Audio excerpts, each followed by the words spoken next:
আজ আমরা কথা বলবো এমন কিছু নিয়ে যা বিজ্ঞান কল্পকাহিনীতে দেখা যায়।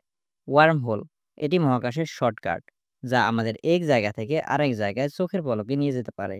কল্পনা করো তুমি পৃথিবীতে বসে আছো, কিন্তু মাত্র 1 সেকেন্ডেই দূর মহাবিশ্বের অন্য প্রান্তে চলে যেতে পারবে। এটা কি ম্যাজিক? না, এটা বিজ্ঞান। উদাহরণ হিসেবে বলা যেতে পারে এটা টেকনাফ এবং এটা তেঁতুলিয়া এর মধ্যবর্তী দূরত্ব 915 কিলোমিটার। যদি এই দূরত্ব কোনোভাবে বাঁচিয়ে টেকনাফ এবং তেঁতুলিয়ার কাছাকাছি আনা হয়, তাহলে দূরত্বটা অস্বাভাবিকভাবে কমে যাবে। ওয়ার্ম হোলও ঠিক একইভাবে কাজ করে। এখন প্রশ্ন হলো, যদি ওয়ার্ম হোল বাস্তবে থাকতো তাহলে কিভাবে কাজে আসতো? কল্পনা করো তুমি পৃথিবী থেকে অ্যান্ড্রোমেডা গ্যালাক্সিতে যেতে চাচ্ছ, যার দূরত্ব প্রায় 25 লাখ আলোকবর্ষ। কিন্তু ওয়ার্মহোল থাকলে তুমি মুহূর্তের মধ্যে সেখানে পৌঁছে যেতে পারতে। বিজ্ঞানীরা মনে করেন, যদি ওয়ার্মহোল তৈরি করা সম্ভব হয়, তাহলে এটি টাইম ট্রাভেলের দরজা খুলে দিতে পারে। হ্যাঁ, ঠিকই শুনেছ। তুমি অতীতে যেতে পারবে বা ভবিষ্যতেও আসতে পারবে। কিন্তু এখানে আসে প্যারাডক্স। যদি তুমি অতীতে ফিরে গিয়ে নিজের জন্মের আগে পৃথিবী ধ্বংস করে দাও, তাহলে তুমি কিভাবে এখানে আসো? এটাই গ্র্যান্ডফাদার প্যারাডক্স। বিজ্ঞানীরা এই সমস্যার সমাধান খুঁজে পাননি। তবে কিছু গবেষক মনে করেন, টাইম ট্রাভেল সম্ভব হলে বহু মহাবিশ্বের তত্ত্ব বাস্তবে থাকতে পারে। অর্থাৎ তুমি এই মহাবিশ্বের অতীত পরিবর্তন করলেও অন্য মহাবিশ্বে তার কোনো প্রভাব পড়বে না।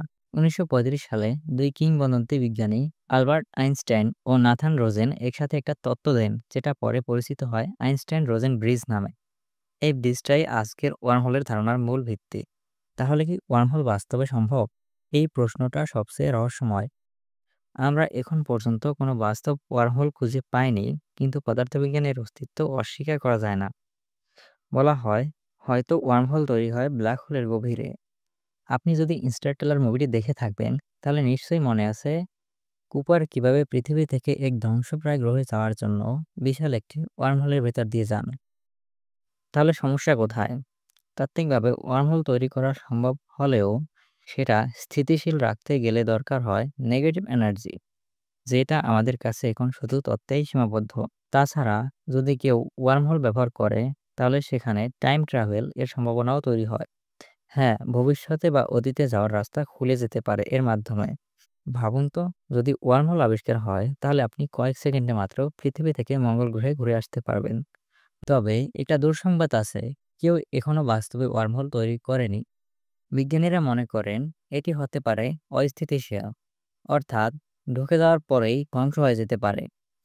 তাহলে কি ওয়ার্মহোল সত্যিই কেবল কল্পনার বিষয়? না, ভবিষ্যতে আমরা একদিন সত্যি অর্থে এটি ব্যবহার করতে পারবো। গবেষকদের মতে মহাবিশ্বে এমন শক্তিশালী পদার্থ থাকতে পারে, যাকে বলে এক্সট্রিক ম্যাটার, যার সাহায্যে হয়তো ওয়ার্মহোলকে স্থিতিশীল করা সম্ভব হতে পারে। কিন্তু কিছু তত্ত্ব বলছে, যদি যথেষ্ট নেতিবাচক শক্তি তৈরি করা যায়, তাহলে ওয়ার্মহোলকে ভেঙে পড়া থেকে আটকানো যাবে। কিন্তু প্রশ্নটা রয়ে যায়, এটা কি বাস্তবে সম্ভব? এমনও ধারণা রয়েছে, যদি ওয়ার্মহোল তৈরি করা যায়, তাহলে এটি মহাকাশ ভ্রমণের গতিকে একেবারে বদলে দিতে পারবে। মানুষ চাইলেই কয়েক সেকেন্ডে অন্য গ্রহে পৌঁছে যাবে। এমনকি আমরা হয়তো এলিয়েনদের সাথেও দেখা করতে পারবো। হয়তো আগামী কয়েক দশকে বা শতকে ওয়ার্মহোল নিয়ে এমন কিছু আবিষ্কার হবে, যা আমাদের মহাকাশ ভ্রমণের সংজ্ঞা বদলে দেবে। তাহলে তুমি কি মনে করো, একদিন আমরা সত্যিই ওয়ার্মহোল দিয়ে গ্যালাক্সির এক প্রান্ত থেকে আরেক প্রান্তে মুহূর্তের মধ্যে পৌঁছে যেতে পারবো? কমেন্টে জানাও। আর যদি ভিডিও ভালো লাগে, তাহলে লাইক, শেয়ার আর সাবস্ক্রাইব করে আমাদের মহাজাগতিক যাত্রার সঙ্গী হও।